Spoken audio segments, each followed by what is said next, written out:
সুলাইমান আলাইহিস সালাতু ওয়াস সালাম বললেন, রানী বিলকিসের সিংহাসনকে নিয়ে আসতে হবে। ইফরিত নামক জিন বলল, আমি নিয়ে আসব, আপনি এখানে বসে আছেন, বসা থেকে উঠার পূর্বে নিয়ে আসবো। সুলাইমান আলাইহিস সালামের পছন্দ হয়নি। আল্লাযী ইনদাহু ইলমুম মিনাল কিতাব, সে বলল, আরেকজন বলল চোখের পলক পড়ার পূর্বে নিয়ে আসবো। তো ওর বর্ণনা দিতে গিয়ে আল্লাহ কোরআনে বলছে, যার কাছে কিতাবের জ্ঞান আছে সে বলল, সে মানুষ কি জিন আল্লাহ ভালো জানে। আল্লাহ বলছেন, যার কাছে কিতাবের জ্ঞান আছে সে বলল চোখের পলক পড়ার পূর্বে সিংহাসন আপনার সামনে উপস্থিত হবে। তাহলে ইফরিত নামক জিন গায়ের জোরে সিংহাসন নিয়ে আসতে চেয়েছে, আর যে বলল যার কাছে কিতাবের জ্ঞান আছে এখন জ্ঞানের জোরে সিংহাসন নিয়ে আসবে। এ আবার কি জ্ঞান? কোরআনের ধারা বিবরণে তাই বলছে, জ্ঞানের জোরে। অনেক মুফাসসির লিখেছেন যে তার কাছে লাউহে মাহফুজের বিশেষ জিকির সাউন্ড, আল্লাহর বিশেষ জিকিরের জ্ঞান তার ছিল, যে জিকির উচ্চারণের মাধ্যমে চোখের পলকে রানী বিলকিসের সিংহাসন সুলাইমান আলাইহিস সালাতু ওয়াস সালামের দরবারে উপস্থিত হয়ে গেছে। জিকির যে পাওয়ারফুল, শব্দ যে পাওয়ারফুল, তার আরও 3টে উদাহরণ দেন। আল্লাহ আসমান জমিন সব কিছু ধ্বংস করে কিয়ামত কায়েম করবে ইসরাফিলের বাঁশির আওয়াজে, শব্দ দিয়ে। শব্দ সব চূর্ণ বিচূর্ণ হয়ে যাবে, সব মানুষ মরে গেছে, ফেরেশতা মরে গেছে, সব শেষ। এবার নতুন করে সবাইকে জীবিত করা হবে। তখনও ইসরাফিলকে তৈরি করে ইসরাফিলের বাঁশির আওয়াজ দিয়ে সবকে কবর থেকে উঠানো হবে, আওয়াজ, সাউন্ড। 3 নম্বর দলিল, যেটিতে বক্তব্য শেষ করে দেবো, আল্লাহ সুবহানাহু ওয়া তাআলা বলছেন, ইউসাব্বিহু লিল্লাহি মা ফিস সামাওয়াতি ওয়া মা ফিল আরজ, আসমান এবং জমিন এবং তার মধ্যে যা কিছু আছে, এই পোস্টার এটাও আওয়াজ করে তাসবিহ পাঠ করতেছে, এই টিস্যু এটাও আওয়াজ করে তাসবিহ পাঠ করতেছে, গায়ের জামা, উপরের প্যান্ডেল, নিচের মাটি, লাইট, ক্যামেরা যা আছে সব আওয়াজ করে তাসবিহ পাঠ করতেছে। সে আওয়াজ আমি শুনতেছি না, যেমন পিঁপড়ার চলার আওয়াজ আমি শুনতে পাই না, কিন্তু পিঁপড়ার চলার আওয়াজ 10 কিলোমিটার দূরে থাকা হাতিও শুনতে পাবে, আমি শুনতে পাই না। তাহলে এই সবগুলো থেকে তাসবিহ বের হচ্ছে। শুধু কি এটাই না, রাসূল সাল্লাল্লাহু আলাইহি সাল্লাম বলছেন, এরা শুধু তাসবিহ বলতেছে না, এরা তাসবিহ বুঝে। কিভাবে? মুয়াজ্জিন যখন আজান দেয় তখন মুয়াজ্জিনের আজান যতদূর পর্যন্ত যায় ততদূর পর্যন্ত জীব জন্তু, জড়বস্তু, জড় পদার্থ, কীট পতঙ্গ, পঙ্গপাল যা আছে সব মুয়াজ্জিনের আজান বুঝে ওই আজানের পক্ষে কিয়ামতের মাঠে সাক্ষী দিবে। আল্লাহু আকবার। তাহলে ধোঁকাবাজি, 2 নম্বরই ছল চাতুরি, গোলামির স্বভাব। স্বাধীন আত্মমর্যাদা সম্পন্ন মানুষ 2 নম্বরই রাস্তা জানে না। স্বাধীন আত্মমর্যাদা সম্পন্ন মানুষ মিথ্যা জানে না। স্বাধীন আত্মমর্যাদা সম্পন্ন মানুষ দুর্নীতি জানে না। আব্দুল মুত্তালিব কাফের মুশরিক, আবু তালেব কাফের মুশরিক। ইতিহাস খুঁজে দেন যে আব্দুল মুত্তালিব দুর্নীতিগ্রস্ত। ইতিহাস খুঁজে নিয়ে আসেন, ইতিহাস খুঁজে নিয়ে আসেন। মুহাম্মদ সাল্লাল্লাহু আলাইহি ওয়াসাল্লামের চাচা আবু তালেব 2 নম্বর মিথ্যুক। কঠিন আছে, খুঁজে নিয়ে আসা কঠিন আছে। কেন? আব্দুল মুত্তালিব, আবু তালেব এরা কাফের মুশরিক, হলো ইসমাইলের সন্তান।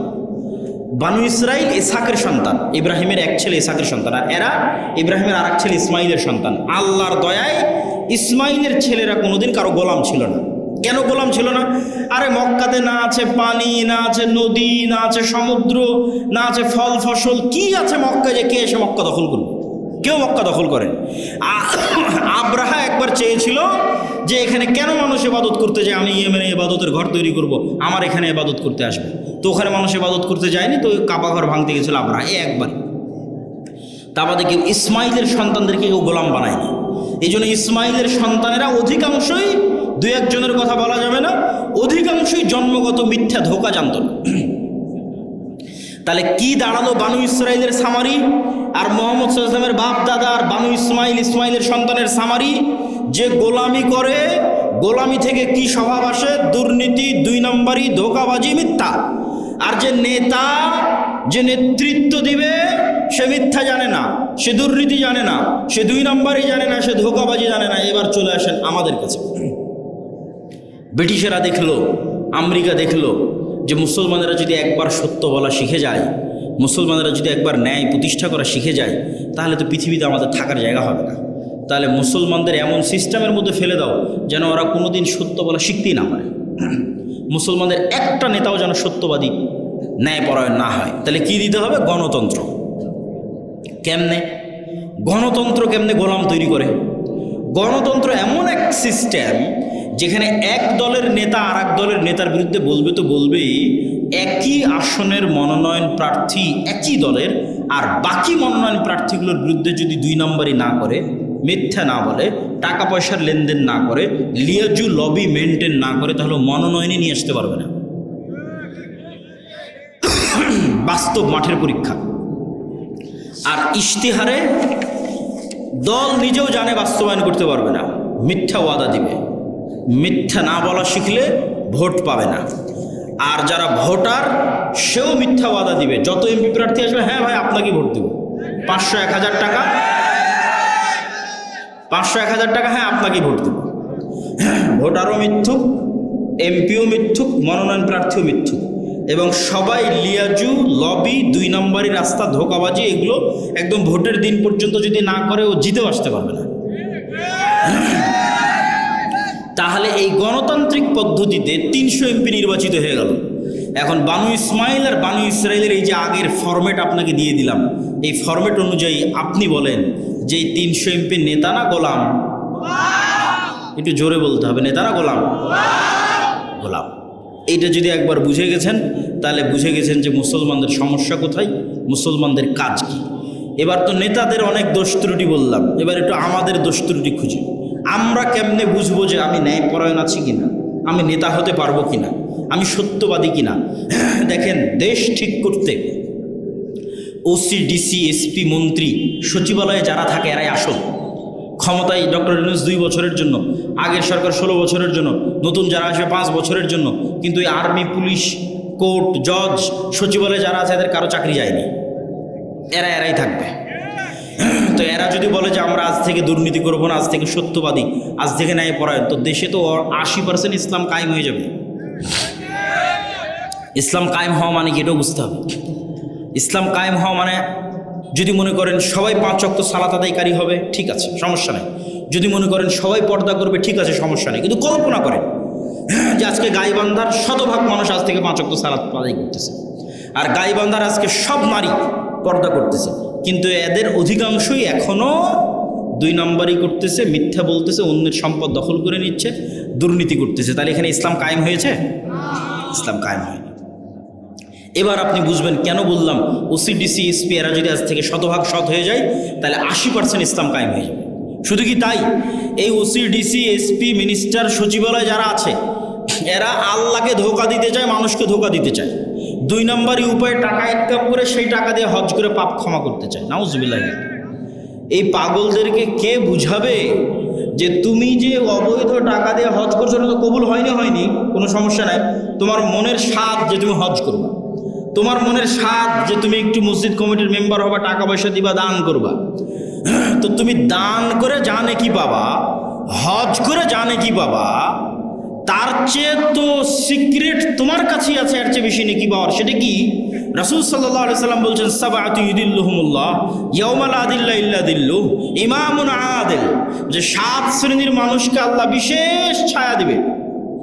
তার 1 নম্বরে তাহাজ্জুদ গুজারকে অতিক্রম করে 1 নম্বরে চলে গেছে, দানবীরকে অতিক্রম করে 1 নম্বরে চলে গেছে, যে ওসি তার পদে বসে কিন্তু চুল পরিমাণ অন্যায় করে না, মিথ্যা বলে না। আল্লাহু আকবার। যে ডিসি, যে এসপি, যে প্রিন্সিপাল তার পদে বসে কিন্তু চুল পরিমাণ অন্যায় করে না, মিথ্যা বলে না, এটা 1 নম্বরে চলে গেছে, ইমামুন আদিল। তাহলে তুমি অন্যায় উপায়ে সুদ ঘুষ নিয়ে টাকা ইনকাম করে হজ দান করতে যাচ্ছ, এটা তো চরম বোকামি। তুমি যেখানে দায়িত্ব পালন করছো ওখানে সত্যবাদিতার ন্যায়ের সাথে দায়িত্ব পালন করো, ওটাই ইবাদত। এবার আপনাদেরকে বলি, আপনি আপনার একটা উদাহরণ, আপনার বোনকে আপনার পিতার সম্পত্তিতে ন্যায়ের সাথে সম্পত্তি বুঝিয়ে দিয়েছেন কিনা? যদি হ্যাঁ হয় তাহলে আপনার নেতা হওয়ার সম্ভাবনা আছে, যদি না হয় তাহলে আপনার মধ্যে বানু ইসরাইলের গোলামির স্বভাব বিরাজ করতেছে, আপনি গোলাম, আপনার পরবর্তী 14 প্রজন্ম গোলাম। নেতা হতে চাইলে আগে নিজেকে ন্যায়পরায়ণ হতে হবে, যে না, আমার বাবা যা জমি দিয়ে গেছে, আমি আজকেই ন্যায়ের ভিত্তিতে আমার বোন যা পায় সেটা আমি বুঝিয়ে দেব। আমি কি আমার স্ত্রীর সাথে ন্যায় করি, আমি কি আমার বাপ মায়ের সাথে ন্যায় করি, আমি কি আমার ছেলে মেয়ের সাথে ন্যায় করি। এইভাবে যখন ন্যায় প্রতিষ্ঠার চ্যালেঞ্জে আন্দোলন তৈরি হবে যে আমরা ন্যায় প্রতিষ্ঠা করব সমাজের রুট লেভেল থেকে টপ লেভেল পর্যন্ত, এমনি রাষ্ট্রে ইসলাম কায়েম হয়ে যাবে। 80% ইসলাম কায়েম হয়ে যাবে এবং এরাই নেতা হবে। এখান থেকে নেতৃত্বের শুরু হবে। ওসমান হাদি যাকে গুলি করে হত্যা করা হয়েছে, সে নির্বাচিত কোনো এমপিও নয়, সে বড় কোনো দলের নেতাও নয়, তার কোনো লাখ লাখ কর্মী বাহিনীও নাই, তাহলে তাকে গুলি করে হত্যা করা হলো কেন? এইটার ক্ষমতা, এটা দেখে আপনি বুঝবেন যে সত্যবাদিতার ন্যায়পরায়ণতার ক্ষমতা কী। সত্যবাদিতা এবং ন্যায়পরায়ণতা থাকলে মানুষ যে আসল নেতা হয়, মানুষ যে প্রকৃত নেতা হয়, তার প্রমাণ হচ্ছে ওসমান হাদি। এই রকম যুবক লাগবে। আজকের বক্তব্যে যতগুলো পয়েন্ট তুলে ধরেছি, একটা একটা করে পয়েন্ট আপনারা মিলান। 1 নাম্বার, যার ঈমান বিল গায়বে ইয়াকিন আছে। 2 নাম্বার, যার শতভাগ তাওহীদ আছে। 3 নাম্বার, যে টাকা পয়সায় গরিব ফকির নয়, ব্যবসায়ী। 4 নাম্বার, যে জ্ঞানে ভালো জ্ঞান, উচ্চ ডিগ্রি জ্ঞান অর্জন করে এসেছে। 5 নাম্বার, যে সত্যবাদী ন্যায়পরায়ণ, জ্ঞানকে বিক্রি করে না, টাকাকে অন্যায় উপায়ে লাগায় না। এই রকম যদি 500 যুবকও তৈরি হয়, তাহলে এই 500 যুবকই বিপ্লব তৈরি করে ফেলতে পারবে, শুধু বাংলাদেশে নয়, সারা পৃথিবীতে। ইনশাআল্লাহ বলেন ইনশাআল্লাহ। তবে হ্যাঁ, এই রকম যুবকদের উপর বিপদ নেমে আসবে, যেমন আসহাবে কাহাফের উপর বিপদ নেমে এসেছিল। বাঁচার রাস্তা, তার জন্য 2টে সিক্রেট থিওরি বলে আজকের বক্তব্য শেষ করব। 2টে আল্লাহর সাহায্য পাওয়ার মাধ্যম। আল্লাহর সাহায্য ছাড়া বিজয় হয়নি, হবে না, হয়নি, হবে না। আল্লাহর সাহায্য লাগবে। আল্লাহর সাহায্য পাওয়ার 1 নম্বর উপায় সালাত, 2 নম্বর উপায় জিকির। সালাত কি? আজকে এখানে বসে বক্তব্য দিচ্ছি, আমেরিকায় বসে মানুষ লাইভ দেখতেছে, ইংল্যান্ডে বসে লাইভ দেখতেছে, ঢাকায় বসে লাইভ দেখতেছে। তো এই যে ইন্টারনেটের মাধ্যমে, মোবাইলের মাধ্যমে 1000 কিলোমিটার দূর থেকে আমার সাথে তারা লাইভ কানেক্টেড হয়েছে। অনলাইন কোর্সে জুম অ্যাপের মধ্যে, গুগল মিটের মধ্যে পাসওয়ার্ড দিয়ে যখন 1000 কিলোমিটার দূরে থাকা ছাত্র 1000 কিলোমিটার দূরে থাকা শিক্ষকের সাথে কানেক্টেড হয় লাইভে এবং ক্লাস নেয়, মুখোমুখি হয়। সালাত এমন এক প্রযুক্তি যা 7 আসমানে থাকা, আরশে থাকা রব্বুল আলামিনের সাথে জমিনে থাকা আল্লাহর সৃষ্টি মানুষের মধ্যে লাইভ কানেক্টেড করে দেয়। সালাত, আল্লাহু আকবার। আমি আল্লাহর নবীর হাদিস আপনাদের সহজবোধ্য করে অনুবাদ করলাম। হাদিস আল্লাহর নবীর, যে বান্দা যখন সালাতে দাঁড়ায় তখন আল্লাহ সুবহানাহু ওয়া তাআলা বান্দার মুখোমুখি হয়ে যায়। বান্দার চোখ যখন সিজদার দিকে থাকে, কলব যখন কানেক্টেড থাকে, তখন বান্দার সাথে আল্লাহ সুবহানাহু ওয়া তাআলা মুখোমুখি। এই সালাত আমার এবং আপনার বাঁচার রাস্তা। সালাত ছাড়া বাঁচার রাস্তা নেই। সালাত নাই, আল্লাহর গন্তির মধ্যে নাই, আল্লাহর কাউন্টের মধ্যে নাই, আল্লাহর খাতার মধ্যে নাই, আল্লাহর গণনার মধ্যে নাই। কে আপনি? আল্লাহ সুবহানাহু ওয়া তাআলা আপনাকে চেনে না। আপনি কিসের তাকবীর দেন, কিসের মিছিল মিটিং করেন, কিসের ভোট দেন, আল্লাহ সুবহানাহু ওয়া তাআলার গণনার মধ্যে আপনি নাই। তখনই গন্তির মধ্যে ঢুকবেন যখন আপনি 5 ওয়াক্ত সালাতে উপস্থিত হবেন। 5 ওয়াক্ত সালাত ছাড়া মুসলমানের বাঁচার কোনো রাস্তা নাই। সকল বিপদে আপদে মুসলমানের আসমানি মদদের দরকার, আসমানি সহযোগিতার দরকার। এই জন্য সূর্যগ্রহণে সালাত, চন্দ্রগ্রহণে সালাত, বৃষ্টি নাই সালাত, যে কোনো বিপদ আপদে সালাত। কেন? এটা একটা টেকনোলজি, এটা একটা প্রযুক্তি যা দিয়ে জমিনে থেকে 7 আসমানে থাকা রব্বুল আলামিনের সাথে লাইভ কানেক্টেড হওয়া যায়। সম্মানিত উপস্থিতি, 2 নম্বর জিকির। জিকির কেন পাওয়ারফুল এটা বলে আজকের বক্তব্য শেষ করে দেবো। উঠিয়েন না, খুব গুরুত্বপূর্ণ। সব শেষ পয়েন্ট কিন্তু সবচেয়ে গুরুত্বপূর্ণ। জিকির কেন পাওয়ারফুল? সাউন্ড এবং শব্দ পাওয়ারফুল, এইটা আমরা বুঝি না। আজকের আধুনিক সভ্যতা টিকে আছে ইন্টারনেটের উপর। এই ইন্টারনেট টিকে আছে কিসের উপর? আলোর মধ্যে দিয়ে ডাটা ট্রান্সফার হয়, এটার উপর আমি কথা বলতেছি। এটা আলোর মধ্যে দিয়ে মোবাইল হয়ে, নেটওয়ার্ক হয়ে, টাওয়ার হয়ে চলে যাচ্ছে আমেরিকাতে। আলোর মধ্যে দিয়ে আমার ভিডিও চলে যাচ্ছে, আলোর মধ্যে ডাটা ট্রান্সফার হয়। এটার উপর আজকের সভ্যতা দাঁড়িয়ে আছে। আর পৃথিবীর সবচেয়ে উন্নত প্রযুক্তির সভ্যতা হচ্ছে শব্দভিত্তিক, আওয়াজ ভিত্তিক, যেটার জ্ঞান আজকের বিজ্ঞানীদের নাই। কিছু জ্ঞান সুলাইমান আলাইহিস সালামের ছিল। সেটা কি? আজকে এখানে যদি কোনো চাইনিজ বসে থাকে, ও শুধু আমার আওয়াজই শুনতে পাবে। আওয়াজ কি বলছে? আওয়াজ, শব্দ। এখানে যদি এখন একটা চাইনিজ বসে বক্তব্য দেয়, তাহলে আপনি খেলে আওয়াজ শুনতে পাবেন, কিছু বুঝতে পারবেন না। তাহলে আমি আলটিমেটলি একটা আওয়াজ উচ্চারণ করতেছি, যেটা আপনি বুঝেন, কিন্তু আরেকজনের কাছে এটা শুধুই আওয়াজ, আর কিছু না। তাহলে ওই পাখি, ওই গরু, ওই ছাগল, এই পিঁপড়া অবশ্যই আওয়াজের একটা ফরম্যাট আছে, যে ফরম্যাট উচ্চারণ করলেও বুঝবে। আওয়াজের একটা ফরম্যাট আমি এখন উচ্চারণ করছি, আপনি বুঝতেছেন। আর একটা ফরম্যাট কি? মাই নেম ইজ আব্দুল্লাহ, এটা আরেকটা ফরম্যাট আওয়াজের। আর একটা ফরম্যাট কি? আনা আব্দুল্লাহ, এটা আরেকটা ফরম্যাট। শুধু আওয়াজ, ফরম্যাট চেঞ্জ হচ্ছে, আরবি, বাংলা, ইংরেজি, এইরকমই একটা ফরম্যাট চেঞ্জ হবে। তাহলে পিঁপড়া যে উঠতে হাঁটতেছে, ওই যে মশা বসে আছে, ও বুঝবে যেটা কি আওয়াজ দিল রে। মশা তুমি উড়ো তো, বুঝতে পারবে, উড়ে চলে যাবে। ওই আওয়াজটা আমি জানি না, এই আওয়াজটা সুলাইমান আলাইহিস সালাম জানতেন, আল্লাহ দিয়েছিলেন। তাহলে আওয়াজ সবচেয়ে টপ লেভেলের প্রযুক্তি, যার উপর দিয়ে প্রযুক্তি হয় না। একটা উদাহরণ বলি, সুলাইমান আলাইহিস সালাম বললেন রানী বিলকিসের সিংহাসনকে নিয়ে আসতে হবে। ইফরিত নামক জিন বলল আমি নিয়ে আসবো, আপনি এখানে বসে আছেন, বসা থেকে উঠার পূর্বে নিয়ে আসবো। সুলাইমান আলাইহিস সালামের পছন্দ হয়নি। আল্লাযী ইনদাহু ইলমুম মিনাল কিতাব, সে বলল, আরেকজন বলল চোখের পলক পড়ার পূর্বে নিয়ে আসবো। তো ওর বর্ণনা দিতে গিয়ে আল্লাহ কোরআনে বলছে যার কাছে কিতাবের জ্ঞান আছে, সে বলল, সে মানুষ কি জিন আল্লাহ ভালো জানে। আল্লাহ বলছেন যার কাছে কিতাবের জ্ঞান আছে সে বলল চোখের পলক পড়ার পূর্বে সিংহাসন আপনার সামনে উপস্থিত হবে। তাহলে ইফরিত নামক জিন গায়ের জোরে সিংহাসন নিয়ে আসতে চেয়েছে, আর যে বলল যার কাছে কিতাবের জ্ঞান আছে এখন জ্ঞানের জোরে সিংহাসন নিয়ে আসবে। এ আবার কি জ্ঞান? কোরআনের ধারা বিবরণে তাই বলছে, জ্ঞানের জোরে। অনেক মুফাসসির লিখেছেন যে তার কাছে লাউহে মাহফুজের বিশেষ জিকির, সাউন্ড, আল্লাহর বিশেষ জিকিরের জ্ঞান তার ছিল, যে জিকির উচ্চারণের মাধ্যমে চোখের পলকে রানী বিলকিসের সিংহাসন সুলাইমান আলাইহিস সালামের দরবারে উপস্থিত হয়ে গেছে। জিকির যে পাওয়ারফুল, শব্দ যে পাওয়ারফুল, তার আরও 3টে উদাহরণ দেন। আল্লাহ আসমান জমিন সব কিছু ধ্বংস করে কিয়ামত কায়েম করবে ইসরাফিলের বাঁশির আওয়াজে, শব্দ দিয়ে। শব্দ সব চূর্ণ বিচূর্ণ হয়ে যাবে, সব মানুষ মরে গেছে, ফেরেশতা মরে গেছে, সব শেষ। এবার নতুন করে সবাইকে জীবিত করা হবে। তখনও ইসরাফিলকে তৈরি করে ইসরাফিলের বাঁশির আওয়াজ দিয়ে সবকে কবর থেকে উঠানো হবে, আওয়াজ, সাউন্ড।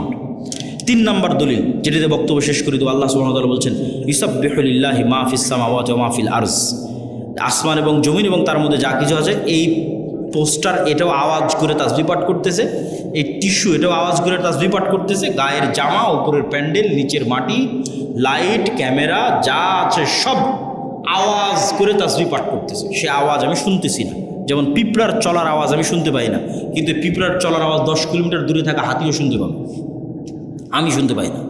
তাহলে এই সবগুলো থেকে তাসবিহ বের হচ্ছে। শুধু কি এটাই না, রাসূল সাল্লাল্লাহু আলাইহি সাল্লাম বলছেন এরা শুধু তাসবিহ বলতেছে না, এরা তাসবিহ বুঝে। কিভাবে? মুয়াজ্জিন যখন আজান দেয় তখন মুয়াজ্জিনের আজান যতদূর পর্যন্ত যায় ততদূর পর্যন্ত জীব জন্তু, জড়বস্তু, জড় পদার্থ, কীট পতঙ্গ, পঙ্গপাল যা আছে সব মুয়াজ্জিনের আজান বুঝে ওই আজানের পক্ষে কিয়ামতের মাঠে সাক্ষী দিবে। আল্লাহু আকবার। তাহলে পুরো পৃথিবীটাই টিকে আছে তাসবিহের উপর, পুরো পৃথিবীতে টিকে আছে জিকিরের উপর। আপনি চোখ বন্ধ করলে যখন এটা দেখতে পাবেন, যখন এটা বুঝতে পারবেন, তখন বুঝবেন জিকির কত পাওয়ারফুল। তাহলে বলেন সালাতের চেয়েও পাওয়ারফুল? জি না, কথা ওটা নয়, সালাতও জিকির। আল্লাহ কোরআনে বলছেন আকিমিস সালাত লিযিকরি, সালাত পড়ো জিকিরের জন্য।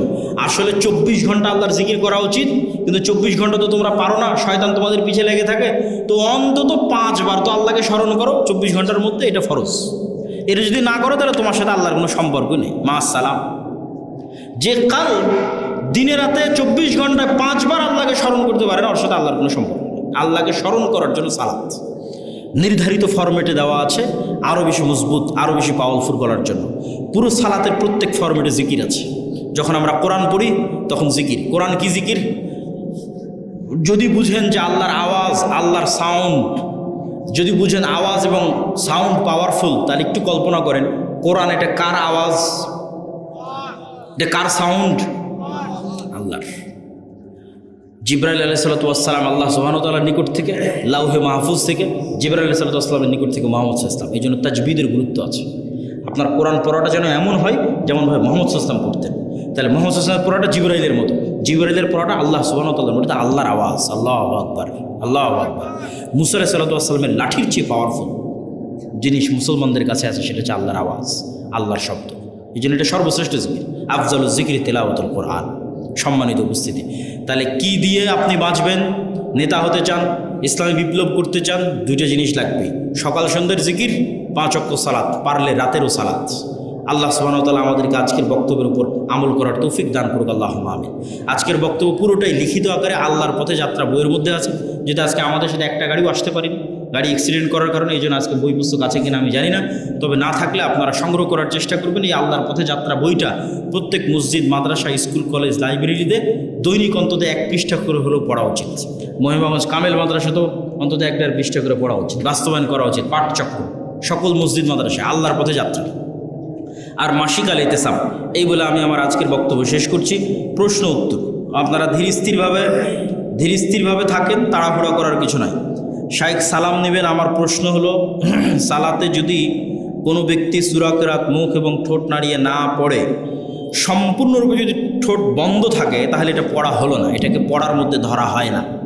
ঠোঁট নড়তে হবে, জিহ্বা নড়তে হবে, আওয়াজ হোক অথবা না হোক। শাইখ সালাম নেবেন। আমার প্রশ্ন হলো, এই শীতকালে আমাদের এলাকায় প্রায় সকল মসজিদে ফজর সালাতের আজান ওয়াক্ত শুরু হওয়ার অন্তত 20-30 মিনিট পূর্বে দেওয়া হয়। এইটা যদি দেওয়া হয় তাহলে অবশ্যই সংশোধন করার চেষ্টা করতে হবে। এখন তো আধুনিক যুগ, মোবাইল অ্যাপস সব জায়গায় নির্ধারিত সময় দেওয়া আছে কখন সুবে সাদেক হচ্ছে। কোনো ব্যক্তি ব্যাংকে টাকা রেখে কিছু সুদসহ মূলধন ফেরত পেয়েছে, উক্ত সুদের টাকা গ্রাহক নিতে ইচ্ছুক, তবে কি তিনি উক্ত টাকা কোনো অনিচ্ছুক নিকট আত্মীয় এতিমকে দান করে দিতে পারবেন? মানুষকে দিয়েন না, জনকল্যাণমূলক কাজে নেকির আশা ছাড়া ব্যয় করে দেন। সেটা যেমন ব্রিজ, কালভার্ট, টয়লেট, বাড়িঘর, এগুলো খাওয়ার মধ্যে দিয়েন না। শায়েখ, আমি বিভিন্ন সমস্যার সম্মুখীন, এমন অবস্থা বেশি বেশি দান করতে পারছি না। এমত অবস্থা একটা আমল শিখিয়ে দিন যা বিপদ থেকে রক্ষা করবে। সকল আমলকে কভার দিতে পারে জিকির। সকল আমলের কভার দিতে পারবে জিকির। যারা দান করতে পারতেছে না, তার দানের নেকিও পাবে জিকির দিয়ে। হজ উমরায় যেতে পারতেছে না টাকার কারণে, তারা হজ উমরাও নেকি পাবে জিকির দিয়ে। সিজদায় সব ধরনের দোয়া পাঠ করা যাবে কি ফরজ সালাতে? প্রথমত, সালাতে আরবি ছাড়া অন্য কোনো দোয়া পড়া উচিত নয়, এটা 1 নম্বর। 2 নম্বর, ফরজ সালাতে তো একদমই সম্ভব নয়। 3 নম্বর, এমন কোনো সমস্যা নাই যেই সমস্যার বিপরীতে মুহাম্মদ সাল্লাল্লাহু আলাইহি ওয়াসাল্লাম এবং আল্লাহর পক্ষ থেকে আরবিতে দোয়া নাই, এরকম এমন কোনো সমস্যা নেই। তাহলে ওই বাক্যটা আপনি উচ্চারণ করলেন যেই বাক্যটা ওহির মাধ্যমে এসেছে। আপনি নিজে বানিয়ে যেটা বলবেন ওটা কত পাওয়ারফুল হবে বলেন। আর যেটা ওহির মাধ্যমে এসেছে, আল্লাহ কবুল করেছে, লা ইলাহা ইল্লা আনতা সুবহানাকা ইন্নী কুনতু মিনাজ জালিমিন, এটাকে আল্লাহ একবার কবুল করেছে। রব্বানা যালামনা আনফুসানা ওয়া ইল্লাম তাগফির লানা ওয়া তারহামনা লানাকুনান্না মিনাল খাসিরিন, এটাকে আল্লাহ একবার কবুল করেছে। এই জন্য নবী রাসূলরা যে বিপদে পড়ে যে দোয়া করেছেন, ওটা কষ্ট হলেও ওই ভাষায় আরবিতেই পড়া উচিত। সারা জীবন দিনের উপর টিকে থাকার উপায় কি? সালাতের সাথে, মসজিদের সাথে, কোরআনের সাথে, এই 3টার সাথে সম্পর্ক যদি ছিন্ন না হয়, আশা করি মরা পর্যন্ত ইমানের উপর থাকা যাবে। আর এই 3টার কোনো একটার সাথে সম্পর্ক ছিন্ন হয়ে গেলে ইমানের সাথে থাকা কঠিন হয়ে যাবে। সালাত, মসজিদ, কোরআন। ইসলামে তো জাতীয়তাবাদ হারাম, তাহলে প্রশ্ন করেছে আর কি, জাতীয়তাবাদ কি? প্রথম কথা হচ্ছে, জাতীয়তাবাদ বলেন, গণতন্ত্র বলেন, সমাজতন্ত্র বলেন, এগুলো সবই হচ্ছে একটা মূর্তি, নতুন যুগের, আধুনিক যুগের মূর্তি, যেটা এই যুগের আজরেরা তৈরি করেছে। এই যুগের, নতুন যুগের আজরদের তৈরি করা এই মূর্তি যতক্ষণ না ভাঙ্গা হচ্ছে ততক্ষণ পর্যন্ত মুসলমানদের বিজয় সম্ভব নয়। কিন্তু কিভাবে ভাঙবে তার ব্যবস্থা আল্লাহ সুবহানাহু ওয়া তাআলা করে রেখেছেন। সময়ের সাথে ভাঙবে, আমাদেরকে আমাদের ঈমান ধরে রাখতে হবে। ওমর রাদিয়াল্লাহু তাআলা আনহুকে দেখে শয়তান পালাতেন, সে তো মানুষ ছিল, তো তার ভিতরে কি বিশেষত্ব ছিল যে তাকে দেখে শয়তান পালাতো? দেখেন, শয়তানের অস্তিত্ব আছে, জিনের অস্তিত্ব আছে, তারা আমাদের দেখতে পায়। আপনাকে উদাহরণ দেয়, একটা বন্দি ঘরের মধ্যে যদি একটা পাখি বা একটা মুরগি ছেড়ে দেন, ওই পাখিটা জানালা খুঁজে পাবে না, ফুকার খুঁজে পাবে না যে কোন দিক দিয়ে বের হবে, শুধু বাড়ি খাবে। কিন্তু আপনি ঠিকই দেখতে পাচ্ছেন, আর এই দিক দিয়ে ফাঁকা আছে, যায় না কেন? তাহলে ওই পাখির দেখা আর আপনার দেখা সমান নয়। কুকুর আপনাকে আপনার মতো করে দেখে না, কুকুর আপনার গন্ধর সঙ্গে আপনাকে চেনে। এভাবে দেখে না আপনি যেভাবে আমাকে দেখছেন, যে কত ফিট লম্বা, কতটুকু দাঁড়িয়ে আছে, সাদা না কালো, এইভাবে দেখে না। আমার গায়ে কালো জামা আছে না সাদা, এইভাবে চিনে না কুকুর আমাদেরকে। কুকুর গন্ধে চিনে। তাহলে এক একজনের এক একটা সীমাবদ্ধতা আছে। আমরা জিন আর ফেরেশতাকে দেখতে পাচ্ছি না, কিন্তু ওরা ঠিকই আমাদের দেখতে পাচ্ছে। এখানেই আছে, কিন্তু আমাদের দেখতে পাচ্ছে। তাহলে জিন এবং ফেরেশতারা আছে। আর জিন এবং ফেরেশতার সাথে মানুষের সম্পর্ক তৈরি হওয়া, মানুষের সাথে সম্পর্ক নষ্ট হওয়া, এগুলো বাস্তব। এটা নূরের সাথে যখন কালবের সম্পর্ক বেশি হয়, ফেরেশতার সাথে যখন কালবের সম্পর্ক বেশি হয়, তখন ওখানে শয়তানের অস্তিত্ব থাকে না।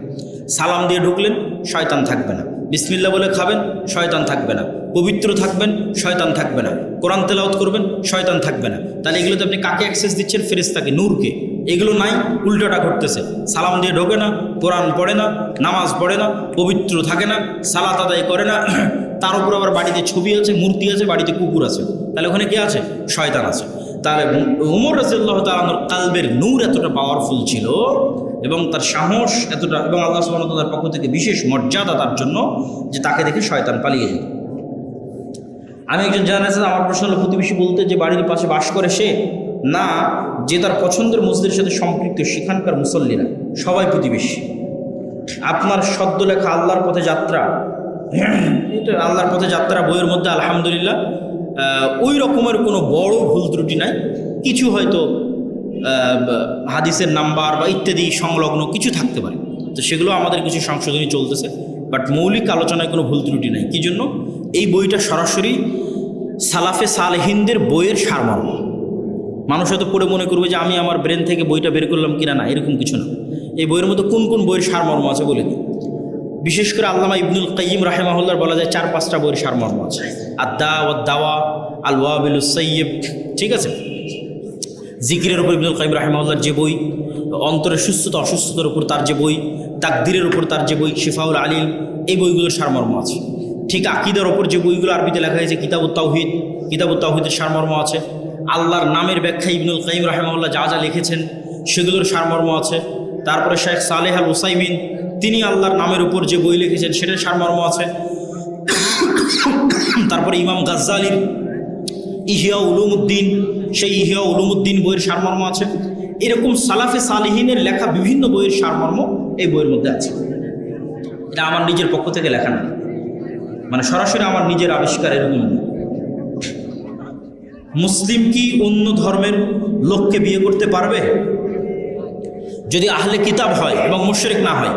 আজকের যুগের আহলে কিতাবেরা বেশিরভাগই মুশরিক, এই জন্য আজকের যুগের আহলে কিতাবদের সাথে বিবাহকে সকল আলেম ওলামার মতো জায়েজ নয়, বেশিরভাগ মুশরিক হওয়ার কারণে।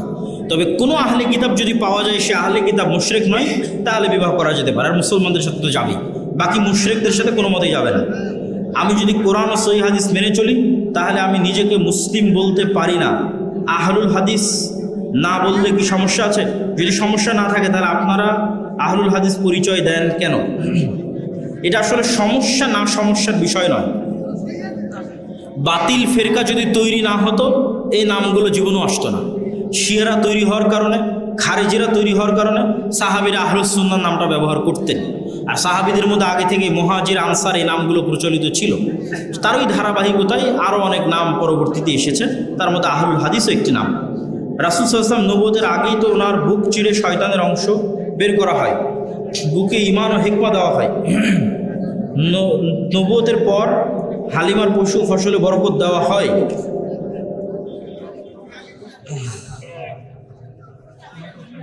পাগল, কি প্রশ্ন করেছে? আল্লাহ সুবহানাহু ওয়া তাআলা যাকে ইচ্ছা সঠিক পথের দাওয়াত দেন। ছেলে মেয়ে বিয়ের বয়স হয়েছে কিন্তু বিবাহ দিচ্ছে না, তাতে করণীয় কি? প্রথম কথা হচ্ছে বিবাহ করার সক্ষমতা অর্জন করতে হবে। তোমার টাকা পয়সার ইনকাম নাই, বিয়ে করে নিয়ে আসবা, পরের দিন ভালোবাসা জানালা দিয়ে পালিয়ে যাবে, ভালোবাসা টিকবে না, ডিভোর্স হবে, সম্পর্ক নষ্ট হবে। তাহলে টাকা পয়সা উপার্জন করতে হবে, উপার্জন করে বিয়ে করতে হবে। আর ধৈর্য ধরার জন্য কি করতে হবে? হ্যাঁ এখনই দাও, হ্যাঁ এখনই দাও, প্রশ্ন তো চালাবো নি পরে, প্রশ্ন তো অনেক, শেষ করতে তো সময় লাগবে। বলে দিস বক্তব্যের মধ্যে বলেছি। তাহলে কি প্রশ্ন তো এখন রাখবো? আচ্ছা, আসসালামু আলাইকুম ওয়া রাহমাতুল্লাহ। না কথা বলেন, 2 মিনিট বলেন। আপনি কি শুরু থেকেই ছিলেন? আচ্ছা যাও না, রাস্তা অ্যাক্সিডেন্ট এখানে বকমতলা